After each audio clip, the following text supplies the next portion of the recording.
menjadi guru penggerak. Dengan semangat juang kami bergerak, membawa harapan, menginspirasi setiap langkah, mewujudkan mimpi bersama kita percaya. Bergerak bersama, mewujudkan merdeka belajar. Guru penggerak penuh semangat membara, dengan cinta dan tekad kita. Assalamualaikum warahmatullahi wabarakatuh. Waalaikumsalam warahmatullahi wabarakatuh. Apa kabar teman-teman semua, terkhususnya teman-teman CGB Angkatan 11. Pada video kali ini saya akan membuat video aksi nyata pada modul 2.3 Kucing untuk Supervisi Akademik. Kali ini saya bersama teman saya, teman rekan sejawat saya Ririn Ernawati, yang akan menjadi objek saya. Langsung jalan. Assalamualaikum warahmatullahi wabarakatuh. Waalaikumsalam warahmatullahi wabarakatuh. Benar. Bagaimana kabarnya Bu Ririn? Alhamdulillah baik benar. Pada kegiatan kali ini saya akan melaksanakan praobservasi. Jadi tujuan dari Bu Ririn melaksanakan kegiatan pembelajaran di kelas, saya ingin mengoperasi Bu Ririn menjadi untuk lebih kegiatan ini saya menanyakan agar Bu Ririn lebih siap, lebih lebih percaya diri, terus bisa melaksanakan pembelajaran sesuai dengan persiapan yang Bu Ririn siapkan. Dan saya mempunyai beberapa pertanyaan. Kira-kira Bu Ririn siap? Siap benar. Oke, untuk pertanyaan pertama terkait dengan tujuan pembelajarannya Bu Ririn. Tujuan pembelajaran apa yang ingin Bu Ririn terapkan atau Bu Ririn capai di dalam pembelajaran? Baik, tujuan pembelajaran pada pertemuan kali ini yang ingin saya capai yaitu yang pertama, peserta didik dapat memahami pengertian norma. Kemudian yang kedua, peserta didik dapat mengidentifikasi jenis-jenis norma yang berlaku di masyarakat. Kemudian yang ketiga, peserta didik dapat menjelaskan pentingnya norma dalam kehidupan sehari-hari. Jadi tiga tersebut ya. Berarti di sini kita mengambil pembelajaran tentang norma, Ya, macam-macam norma seperti apa? Untuk pertanyaan dua, Bu Ririn, area perkembangan seperti apa atau bagaimana yang ingin Bu Ririn kembangkan, terutama untuk siswa? Area yang ingin saya kembangkan itu adalah kolaborasi dalam kelompok, dalam berdiskusi, kemudian mereka dapat mempresentasikan di depan kelas secara berkelompok dengan kolaborasi yang baik. Kita menambahkan kerjasamanya dalam mengerjakan tugas gitu ya, Bu Ririn ya. Oke, untuk pertanyaan ketiga, untuk pembelajaran, model pembelajaran apa yang ingin Bu Ririn gunakan nanti? Model pembelajaran yang saya gunakan pada kesempatan kali ini yaitu cooperative learning, di mana anak didik saya nanti bisa aktif dalam kelompok untuk berdiskusi dan untuk mempresentasikan. Jadi lebih menggunakan keaktifan siswa dalam berdiskusi seperti ya, Iya, Oke, untuk pertanyaan selanjutnya, strategi apa yang ingin Bu Ririn gunakan dalam mencapai kekompakan dalam berdiskusi? Strategi yang saya gunakan yaitu menggunakan pembelajaran dengan berdiferensiasi baik konten, produk maupun proses. Terus pembelajaran yang lebih ditingkatkan di dalam berdiferensiasinya di dalam yang mana ya? Pada proses. Pada prosesnya. Karena di situ kan nanti ada kelompok, mereka berproses dalam kelompoknya masing-masing, dan saya ingin meningkatkan kolaborasi di antara mereka. Berarti juga ada kelompok itu ya, Bu ya. Oke, untuk rencana penilaian apa yang ingin Bu Ririn gunakan? Penilaian yang pertama itu penilaian sikap, yaitu penilaian saat bekerja kelompok, mengerjakan lembar kerja. Kemudian yang kedua ada penilaian list saat mengerjakan lembar evaluasi. Berarti ada dua penilaian ya, Bu Ririn ya, penilaian sikap sama penilaian tulis gitu ya. Untuk lanjutnya, terus untuk sasaran kelas yang ingin digunakan Bu Ririn itu kelas berapa ya? Kelas 5. Kelas 5. Untuk rencananya kira-kira hari apa dan jam berapa? Saya akan laksanakan pada hari Selasa besok ini ya, pada pukul 11. Oke, sekiranya cukup sekian Bu Ririn dari pertanyaan saya. Semoga saat pembelajaran Bu Ririn bisa melaksanakan dengan sesuai dengan apa yang direncanakan Bu Ririn, bisa berjalan dengan lancar sesuai yang diharapkan, tidak ada terkendala, anak-anak sangat antusias. Terima kasih atas waktunya Bu Ririn. Sama-sama Bu Nur, saya juga terima kasih. Mohon izin arahan. Wabila saya akhiri, wabillahi taufiq wal hidayah. Wassalamualaikum warahmatullahi wabarakatuh. Waalaikumsalam warahmatullahi wabarakatuh.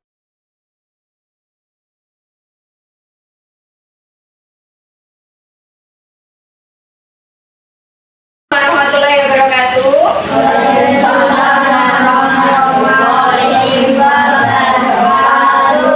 Apa kabar kalian hari ini? Masuk semua? Siapa yang tidak masuk? Kenapa nak? Ayahnya habis meninggal ya. Oke, mari.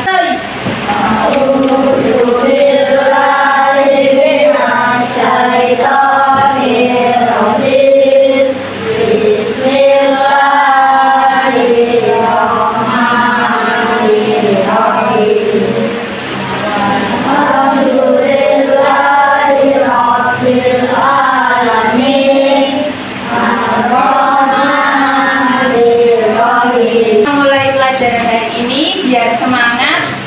Masih ingat lagu Pelajar Pancasila? Masih. Jadi semua semangat ya.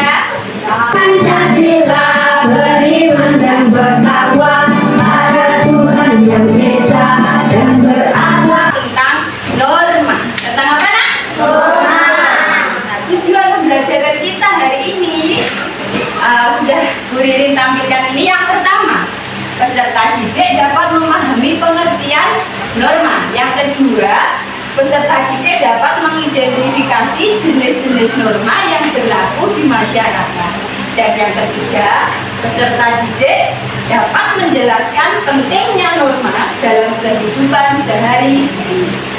Yang berlaku di dalam lingkungan masyarakat kids. Oh iya, meski merupakan peraturan tidak tertulis, masyarakat secara sadar mematuhi norma-norma yang berlaku. Sebelum kita lanjut videonya, jangan lupa klik tombol subscribe dan tombol yang diantaranya adalah sebagai berikut. 1. Norma agama. Norma agama merupakan pedoman hidup manusia Yang dapat dikerjakan secara kelompok. Sebelumnya Bu Ririn bagi dulu ya. Yang sebelah sini kelompok 1, dan yang di tengah kelompok 2, dan yang sebelah timur ini kelompok 3 ya. Nanti Bu Ririn beri lembar kerja, kalian kerjakan, buatlah seperti mind map seperti itu, dan biasanya bebas kreativitas kalian masing-masing ya, dan dapat kelompok. Terus nanti kalau sudah dipresentasikan per kelompok maju ke depan. Mengerti anak-anak? Mengerti. Silakan kertas pelanginya disiapkan. Nah ini LK-nya, nanti silakan ke kelompok B. Untuk presentasi terlebih dahulu. Oke, kelompok 2 dulu, silakan. Nanti jangan lupa diperkenalkan kelompoknya. Oke, silakan maju nak. Ya. Ya. Yang lain tolong diperhatikan. Ketika teman berpresentasi harus apa nak? Harus diperhatikan. Oke, silakan. Dibantu, ayo sama-sama. Oke? Assalamualaikum warahmatullahi wabarakatuh. Waalaikumsalam warahmatullahi wabarakatuh. Kami dari kelompok 2 akan membacakan norma. Kelompoknya diperkenalkan dulu. Kelompok 2 siapa saja? Kelompok 2 ada 5 orang, namanya 1 Ahmad Dawud Riza, Ya. 2 Ahmad Barbara, 3 Aula Siswa Lama, 4 Ibrahim Jatuhan, 5 Nela Azuran Sakina. Oke, silakan dimulai. 1. Norma agama. Aturan yang berasal dari ajaran agama dan bersifat mengikat bagi presentasi dari kelompok 2. Terima kasih. Assalamualaikum warahmatullahi wabarakatuh. Oke, waalaikumsalam warahmatullahi wabarakatuh. Beri tepuk tangan untuk kelompok 2. Silakan dicatat ya. Nah, di mana kelompok mana? Dicatat di sebelah timur sendiri. Kemudian untuk presentasi selanjutnya dipersiapkan dari kelompok 1 ya. Sebelah timur nak.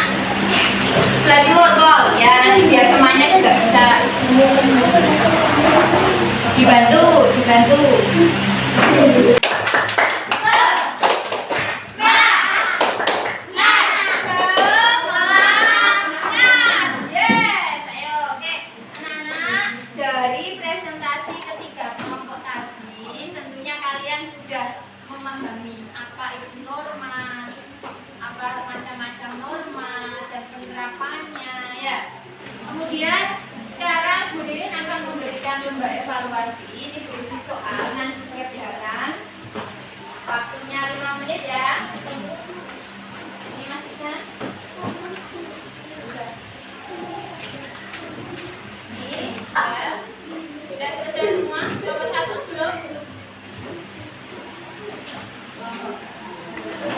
Oke anak-anak, setelah kita hari ini mempelajari tentang norma, mari kita membuat kesimpulan dari apa yang telah kita pelajari hari ini. Bu Ririn ingin bertanya, apa toh itu norma? Siapa yang berani menjawab? Oke Mbak Putri. Yang keras Mbak Putri. Norma adalah aturan yang tidak tertulis tapi harus ditaati. Oke, menurut pendapat Mbak Putri, norma adalah peraturan yang tidak tertulis namun harus ditaati. Ada lagi pendapat lain tentang norma? Angkat tangan. Ayo, Mas Angga. Apa itu norma? Ayo, gak apa-apa, sampaikan aja pemahamannya tentang norma. Norma adalah aturan yang harus ditaati. Norma adalah aturan yang harus ditaati. Oke, selanjutnya, betul, semuanya betul. Norma itu adalah aturan baik tertulis maupun tidak tertulis yang harus ditaati. Kemudian norma itu ada berapa? Angkat tangan dulu. Oke, Mas Asraf. Ada 4. Apa saja Mas Asraf? Norma apa saja? Yang lain tolong didengarkan ya. Norma agama, oke. Norma hukum, ya boleh. Norma kesusilaan, kurang 1. Kesopanan, betul anak-anak? Betul. Jadi norma itu ada 4. Yang pertama norma agama, yang kedua norma kesopanan, yang ketiga norma kesusilaan, dan yang terakhir adalah norma hukum. Sekarang tolong berikan contoh dari norma agama. Tangan. Oke Mas Iksan. Beribadah sesuai agamanya masing-masing tanpa kesopanan. Oke Mas Angga. Mengucapkan salam ketika bertemu orang lain. Mengucapkan salam ketika bertemu orang lain. Contoh norma kesusilaan. Yang lain, yang lain. Oke, Mas Maja. Tidak berbohong dan menghormati hak orang lain. Tidak berbohong dan menghormati hak orang lain. Oke, dan terakhir, contoh norma hukum. Ayo di kelompok 3. Oke, Mas Zaza. Norma hukum Contohnya. contohnya adalah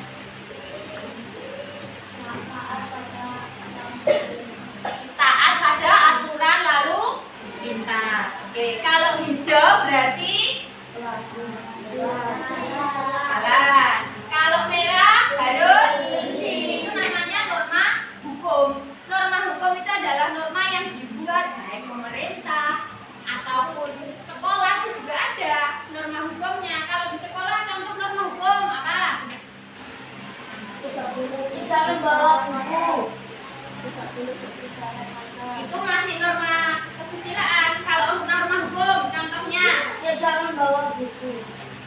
tidak membawa buku, itu pelanggarannya Mas. Kalau contohnya norma hukum, ayo siapa yang bisa? Iya Nak Basara. Tidak mencuri. Berangkat lebih awal. Berangkat lebih awal atau lebih tepatnya tepat waktu, tidak boleh terlambat. Itu norma hukum. Oke, anak-anak, pelajaran hari ini tentang norma sudah tersampaikan semua. Bu Ririn hanya ingin memberikan pesan. Ketika di rumah, di lingkungan masyarakat, kalian juga harus menerapkan Waalaikumsalam warahmatullahi wabarakatuh. Wabarakatuh. Waalaikumsalam warahmatullahi wabarakatuh. Bagaimana kabarnya Bu Ririn? Alhamdulillah baik. Berdasarkan tadi mungkin Bu Ririn sudah melaksanakan pembelajaran tadi di kelas. Saya ingin mengatakan ada beberapa pertanyaan. Bagaimana perasaannya Bu Ririn setelah melakukan pembelajaran Iya. Perasaan saya cukup puas dan antusias karena anak-anak juga antusias. Terus bagaimana saat pembelajaran berlangsung? Bu Ririn itu ada supervisor di situ. Terus perasaan seperti apa ya? Terus terang saja benar, karena ada supervisor saya agak gimana ya benar ya, merasa kurang leluasa karena ada yang mengawasi seperti itu. Berarti biasanya leluasa nggak ada yang mengawasi, kok ini ada yang mengawasi, ada nervous Iya, ada rasa nervous dia, betul-betul ada nervous gitu. Terus bisa ceritakan sedikit tentang pembelajaran tadi Bu Ririn seperti apa pembelajarannya? Baik, pembelajaran yang saya lakukan tadi saya berusaha sudah urut dari awal sampai akhir. Kemudian namun ada kendala di tengah jalan tadi, ada beberapa siswa yang masih istilahnya tidak menghiraukan atau masih bermain sendiri, masih ada, namun saya menerapkan KSE di dalamnya untuk mengingatkan mereka agar dapat melaksanakan pembelajaran dengan tertib, dengan seperti itu. Ya, tadi saya melihat dari pembelajaran Ririn alhamdulillah sudah sesuai dengan semua langkah-langkahnya. Tapi di sini ada sedikit catatan di catatan saya. Ya, tadi sebelum pembelajaran, di awal pembelajaran itu alangkah baiknya diobservasi itu mengingatkan kembali materi sebelumnya. Oh ya, baik. Terus kira-kira hambatan apa yang terjadi saat pembelajaran berlangsung? Hambatan yang saya temui tadi yang saya seperti yang saya sampaikan di awal, ada anak yang masih bermain sendiri. Kemudian saat presentasi itu saya menilai anak-anak itu masih belum pede atau belum percaya diri untuk menyampaikan, dan cenderung masih banyak di tahapannya saya mengingatkan. Misalkan memperkenalkan kelompoknya, tahap-tahapannya itu saya masih banyak mengingatkan. Terus kira-kira apa sih penyebabnya kok sampai terjadi hambatan tersebut? Kalau menurut saya hambatan tersebut karena anak-anak belum terbiasa untuk presentasi. Mungkin ini baru pertama kali mereka melakukannya untuk presentasi di depan. Biasanya itu hanya membacakan di kelompoknya masing-masing seperti itu. Jadi masih ada pengalaman perasaan nervousnya di depan presentasi. Terus kira-kira solusi apa yang digunakan untuk meminimalisir hambatan tersebut? Rencananya ke depan saya akan terus melatih anak-anak, terutama di setiap ada pertemuan yang membutuhkan presentasi. Saya akan menugaskan mereka untuk presentasi agar mereka terbiasa untuk melakukannya di kelas, kemudian menerapkannya di setiap pelajaran. Jadi rencananya Bri nanti akan sering mengadakan presentasi hampir di setiap pembelajaran. Iya, benar ya. Terus rencana kapan akan dilaksanakan kegiatan tersebut? Secepat mungkin di pembelajaran berikutnya, mungkin besok bisa dilakukan, atau kalau ada penugasan lagi seperti itu. Jadi alangkah baiknya segera dilaksanakan. Ya, siap. Ada anak terbiasa presentasi, dia biasa mengungkapkan ide-idenya, pendapatnya di depan kelas. Terus mungkin hanya itu saja Ririn dari pertanyaan saya selama saya tadi mengonsultasi Ririn, karena untuk kegiatan ini adalah merupakan untuk melengkapi aksi nyata saya pada modul 2.3, yaitu pada modul coaching supervisi akademik. Semoga Ririn kedepannya untuk menerapkan rencana perbaikannya tadi tersebut bisa berjalan dengan lancar dan anak-anak sangat antusias untuk mengikuti pembelajaran. Apabila itu bisa presentasi di depan kelas, karena dia itu berani mengungkapkan perasaannya. Ya, saya akhiri. Wassalamualaikum warahmatullahi wabarakatuh. Terima kasih Bu Nur. Sama Bu Ririn. Demikian video aksi nyata saya. Akhir kata, mari bergerak, tergerak, menggerakkan. Guru bergerak, Indonesia maju. Wabillahi taufiq wal hidayah. Wassalamualaikum warahmatullahi wabarakatuh.